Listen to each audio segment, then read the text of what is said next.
Greece has done the unexpected. How did you achieve it?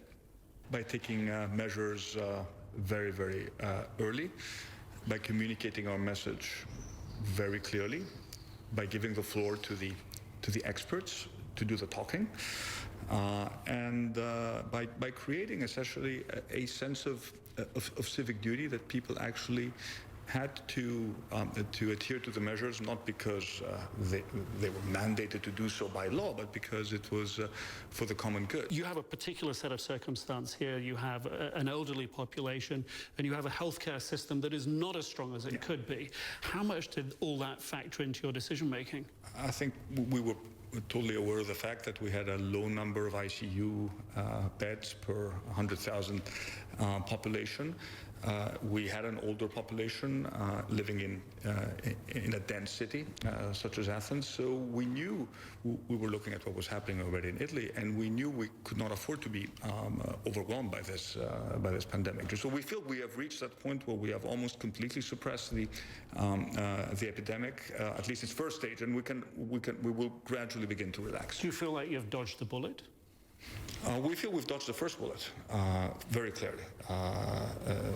We have again, every death is tragic, but our numbers of deaths per million people are one of the lowest in Europe. And again, as you said, that was not expected a couple of months ago. So we've dodged the first bullet. Now the question is, can we be as smart in our opening up strategy, and can we convince people to be even more responsible now?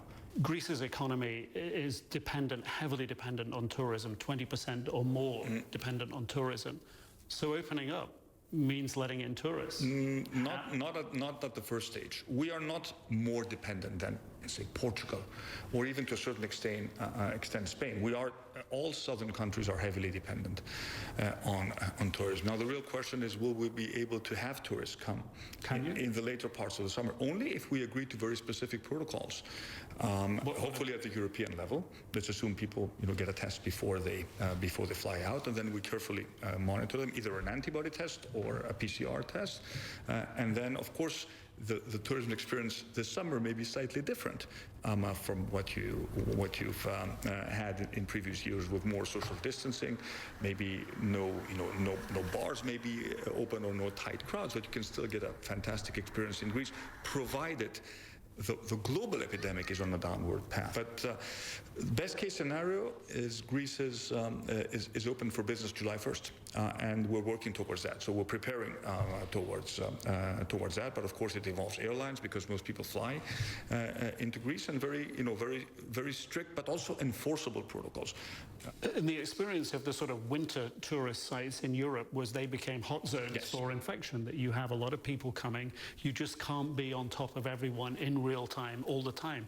Isn't that a risk about it? It is, and that's why I've been very clear. We will open up only if we're absolutely certain that we can do it the proper way, and that we're taking a risk that is completely manageable. We know from the 1918 pandemic that those cities that actually were early in terms of locking down were the ones, from the US at least, were the ones that actually recovered the fastest. So although it's impossible to make any predictions regarding the size of the contraction, we know it's going to be massive.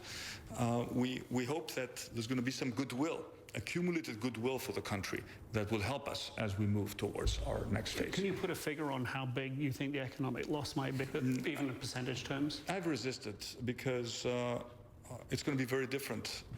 Rather, I don't want to give you a big range, but it's going to be much worse if we don't open up at all for the summer. You have to. If we manage to get some tourists, it's going to be better. But it's around 10% seems to be a consensus amongst most European countries as what could happen, which is a massive contraction. I want to circle back to one of the things you said before about the idea that people would be tested before they arrive. When we arrived, the first thing that happened, we had a test. Results came back in 24 hours.